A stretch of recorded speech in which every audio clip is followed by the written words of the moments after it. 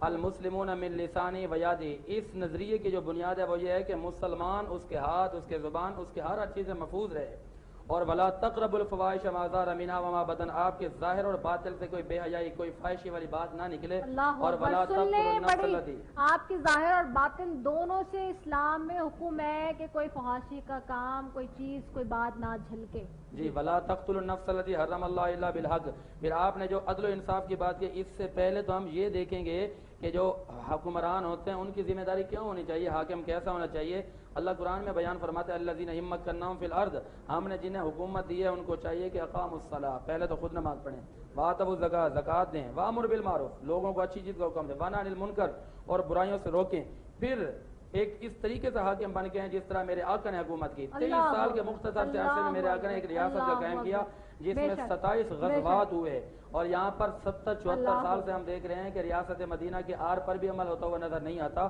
اور حضور نے جو حکمرانوں کے لیے باتیں کی، حضور نے فرمایا انما بعثت لاتمم مکارم الاخلاق ومحاسن الاعمال. حضور فرماتے ہیں کہ مجھے تو بھیجا اس لیے گیا ہے کہ میں لوگوں میں حکومت کروں اور ان کو اخلاق کا درس دوں. اچھا، یہی ہم اس بات کو تھوڑا سا وقفہ دیں گے کیونکہ ہمیں وقفے کی طرف پھر ذرا ایک لمبے جانا ہے، لیکن یہ اسی بات کو ہم آگے کریں گے کیونکہ جیسے کل ہم نے کیا تھا مفتی صاحب، میں بالکل آپ اتنی خوبصورت بات بتا رہے ہیں، ریاست مدینہ کا مفہوم اور مطلب سمجھا رہے ہیں، لوگ بھی سننا چاہتے ہیں اس کو. یقینی طور پہ میں جانتی ہوں کہ لوگ اس بات کو بالکل جسے کہتے ہیں نا بہت ہی توجہ کے ساتھ سننا چاہتے ہیں اس سارے معاملے کو، لیکن اس کے اوپر ہم بات کریں گے. ساتھ ہی خواجہ نوید صاحب آپ کا بھی بہت شکریہ کہ آپ نے آج ہمیں وقت دیا اپنا بڑا قیمتی، میں آپ کی بہت شکریہ گزار ہوں. آخر میں اگر کوئی پیغام دینا چاہتے ہیں رمضان کے حوالے سے تو آپ دے دیجیے کہ مجھے وقفے کی طرف بڑھنا ہے. پھر بس یہ اللہ تعالیٰ سب کے روزے قبول کرے، ان کو ہمت دے کہ وہ رمضان کے مکمل روزے کریں، حقوق العباد بھی ادا کریں اور اللہ کے حقوق بھی ادا کریں. اور روزہ صرف بھوک اور پیاس کا نام نہیں ہے، یہ باقاعدہ آپ کے قول و فعل میں تضاد نہیں ہونا چاہیے، اس کا بھی روزہ ہونا چاہیے. خوبصورت بات، بہت خوبصورت بات، بہت خوبصورت بات. بالکل بے شک قول و فعل میں تضاد بھی ہونا چاہیے، اور بھوک پیاس کا نام صرف نہیں ہے روزہ کہ وہ آپ نے چھوڑ دی، ہر لحاظ سے ہے اور وہ ہم ایکسپلین کرتے جا رہے ہیں. ساتھ بیٹھے جی سید احمد حسن نقشبندی صاحب، میں چاہوں گی کہ آپ ہدیہ نعت کی 2 اشعار پڑھیں تاکہ ہم اس سے جو ہے اپنی ٹرانسمیشن میں وقفے کی طرف بڑھیں، کیونکہ اس کے بعد اب آپ نے جانا ہے شیف اقبال کے پاس جو کہ آپ کو بتائیں گے آج کچھ خاص منفرد سی نئی ڈش جو کہ آپ ایزی ٹو کوک کر سکیں اور افطار میں اپنے پیاروں کو کھلا سکیں. صلی علی نبینا صلی علی محمد صلی علی شفیعنا صلی علی محمد. سبحان اللہ. بے خود کیے دیتے ہیں انداز